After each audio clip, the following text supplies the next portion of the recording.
a dream of the ages, the first airplane. And here are the pioneers who built and flew it. Orville Wright and his brother Wilbur, who died in a crack-up a few years later. Their first flight at Kitty Hawk, North Carolina in December 1903 is a milestone in man's quest of new horizons, an historic event that electrified the world. Another trailblazer was Glen Curtiss, who flew at the unheard-of speed of 47 miles an hour back in 1909. Harriet Quimby brought fresh fame to America by flying across the English Channel. Isn't that flying suit a honey?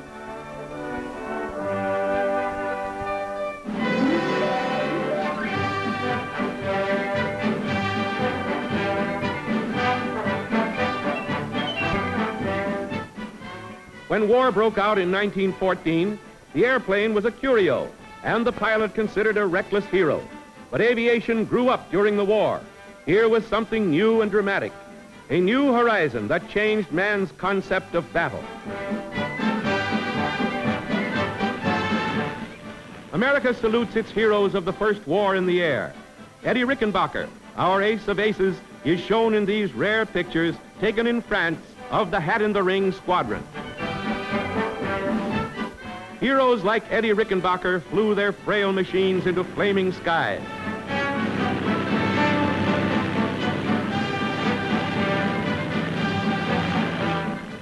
From the infant of the Wright brothers, aviation grew into a destructive giant that altered the ways of war.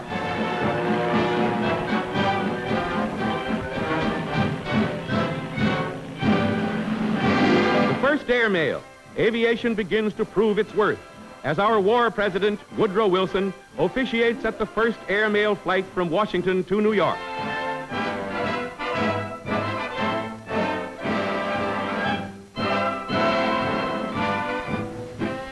An event that foreshadowed our great mail and passenger service of today.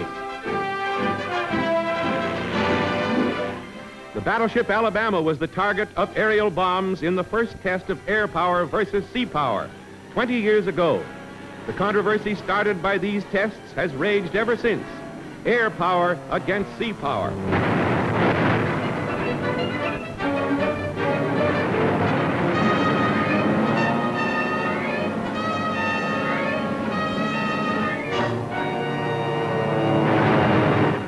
Even 20 years ago, American planes could have sunk any dreadnought afloat.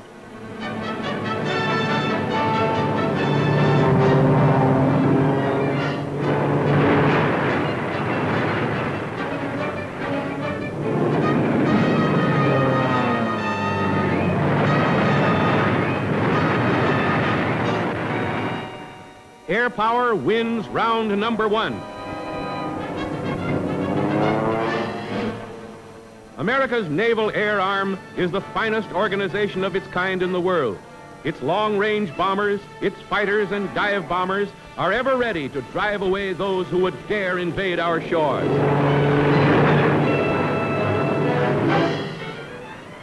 We have 7 carriers and 11 more on the way.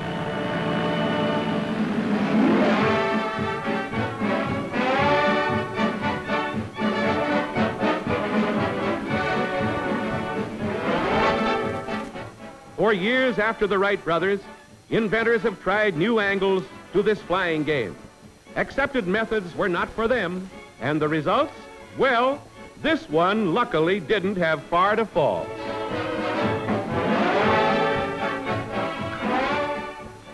This little number made its debut in 1934. Yes, there were many who laughed, but the darn thing flew.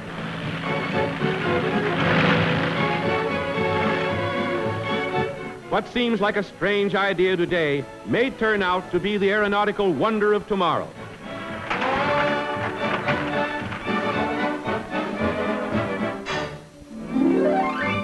To counter the terrific torque created by one propeller, this inventor devised 2-in-1, and it worked.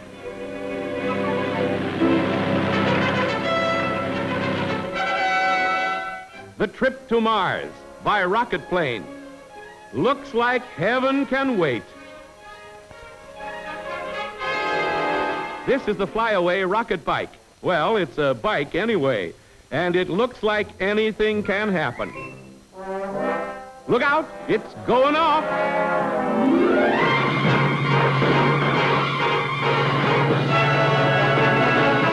We've seen hot foots, but this is the first hot seat.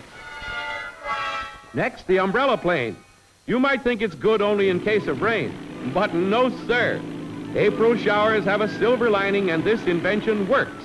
The umbrella of the skyways. When a fella gets an idea, well, you know how it is. Every time somebody laughs, he believes in it all the more. There's only one way. Just give him a helping hand. In this so-called gyroplane, Dr. Valentine Newbauer ventured forth in search of the stratosphere. If clothes make the stratosphere pilot, he's a cinch. Okay, wind her up.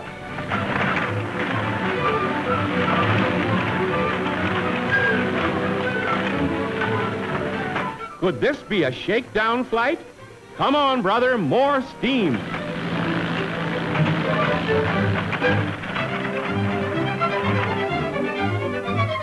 We know just how you feel. Tried and true is the autogyro. It has long been accepted in the ranks of aviation. It plays a big role in man's dreams for the future.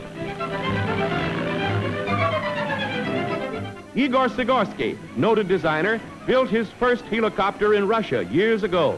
His 1941 model is one of the aeronautical wonders of our times. Another milestone in man's struggle for mastery of the air. From the youth of today will come the skilled airmen and designers of tomorrow.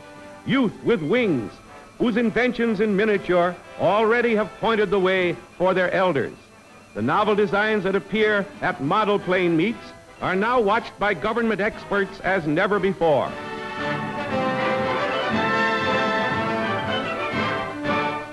Gas-powered and glider models, skillfully built and skillfully flown. Uncle Sam's youngsters are the vital reservoir of knowledge and skill for the years to come. Their dreams are as big as some of the models they build.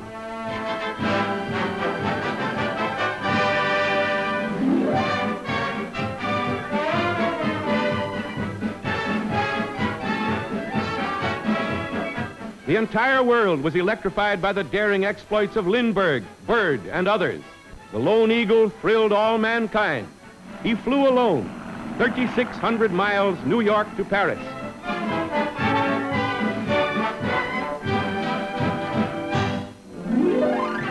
Clarence Chamberlain, in the Belanca, he later flew across the Atlantic, saves the lives of 4 passengers in a crash landing. One wheel was broken.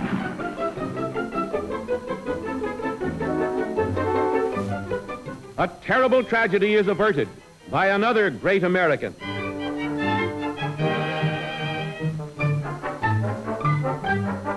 No story of aviation would be complete without a salute to those daredevils, the stunt men. They gamble with death high in the sky.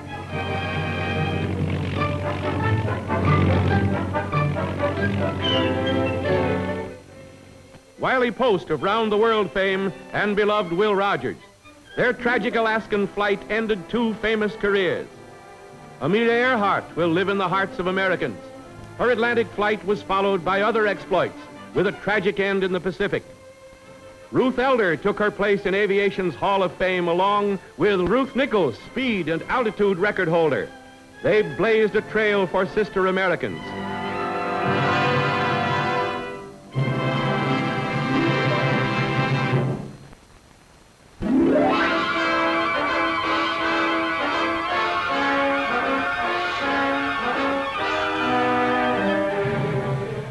Tragedy has dogged the progress of aviation. Men like Lowell Bales gave their lives in man's quest for speed, and more speed. Death lurks in the sky trails and strikes without warning.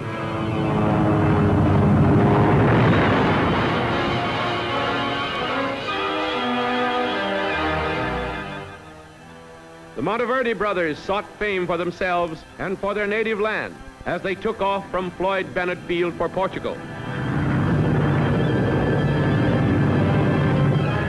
The plane is overloaded.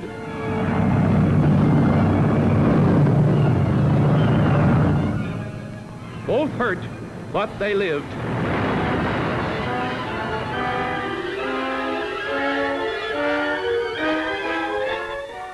Konstantino Vlachos was sure his rocket-type brainstorm would fly.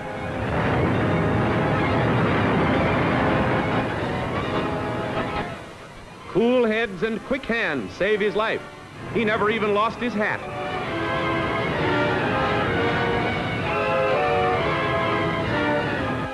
The airship Akron in a dramatic tragedy. A sudden gust of wind, and up she goes, carrying 2 ground crewmen to a terrible death.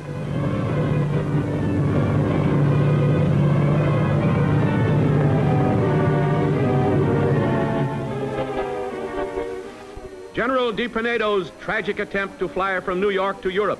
His ship is heavily overloaded.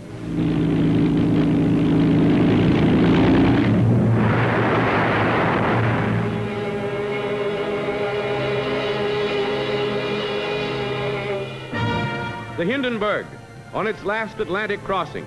Who will forget the stark drama of the next few seconds?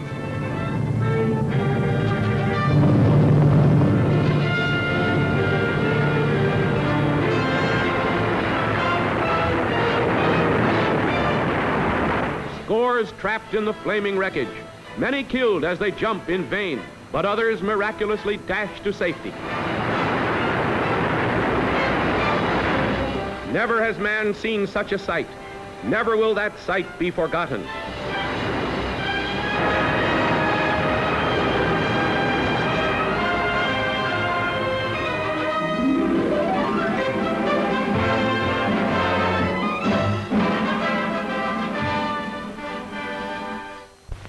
War is imminent in Europe.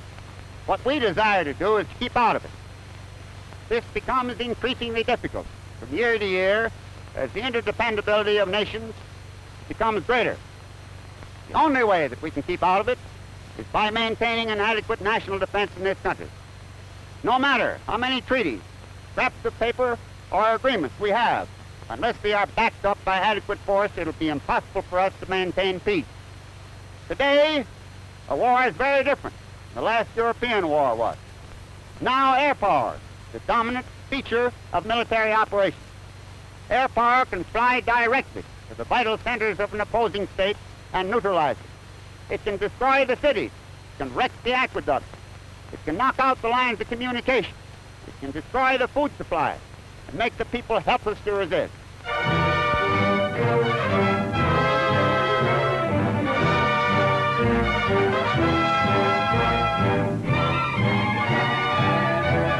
The world again in flames. Europe, Africa, Asia, and now Japan's treachery in the Pacific. Today, a terrible new weapon. The modern bomber, spreading a new technique of death over a terror-stricken world.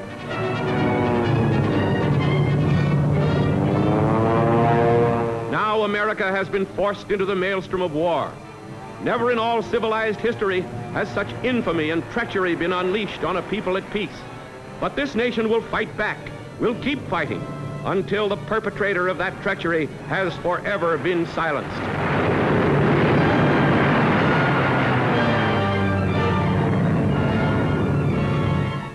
Dunkirk, France on her knees, and Britain's heroic evacuation. For here, Britain's Royal Air Force fought the vaunted Luftwaffe to a standstill.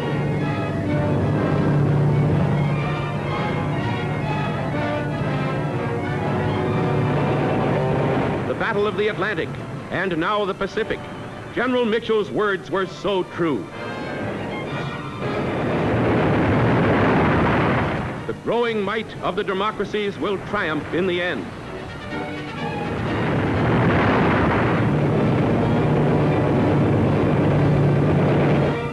A Nazi blasted from the skies.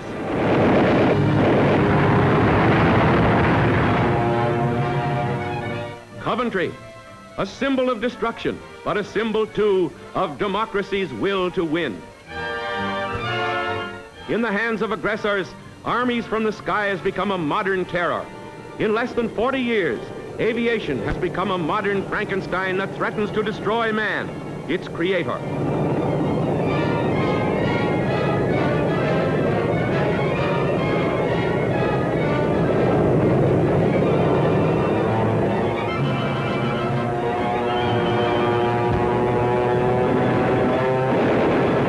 For us, the answer is clear.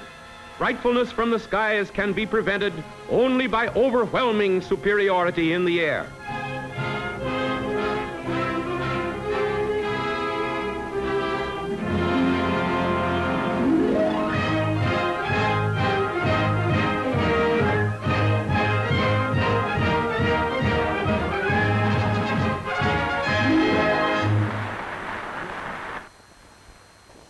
I should like to see this nation geared up to the ability to turn out at least 50,000 planes a year.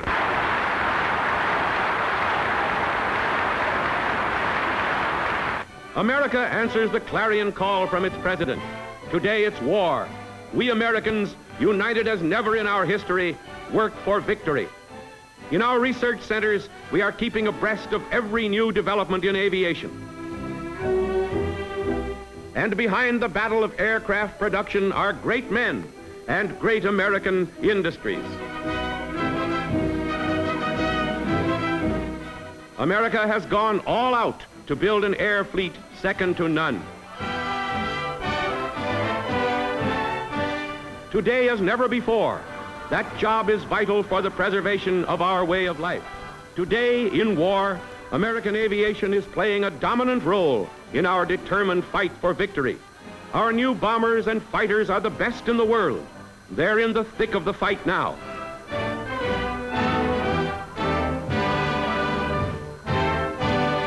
A mighty army with wings to carry on where General Pershing left off. Countless thousands of pilots a year is our goal. Warriors of the skies to avenge the treacherous assault on American lives and property. Cannon on wings. The Airacobra can stop enemy bombers, the best ship of its kind in the world today.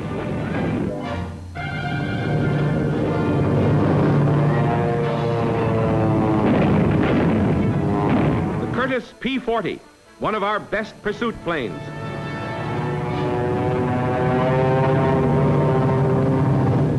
The Martin B-26, the fightin'est, toughest bomber ever turned out.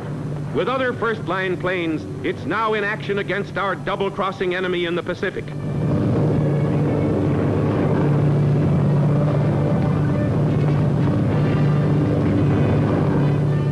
America, where aviation was born, has nothing to fear. We can outbuild and outfight Japan and any other power on Earth. We'll be turning out warplanes at the rate of 50,000 a year, well ahead of schedule. We didn't start this war, but we can finish it. Uncle Sam's flying battleships have a job to do, and they're doing it. And our multi-gunned fighters like the Airacuda will make our enemies, Japan, Germany, and Italy, choke on their infamous words and treacherous acts.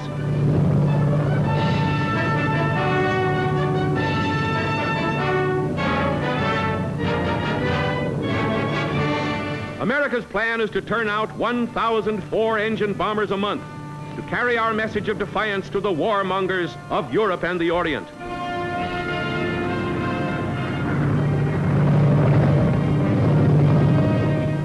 Our parachute battalions are ready to fight, to preserve our way of life.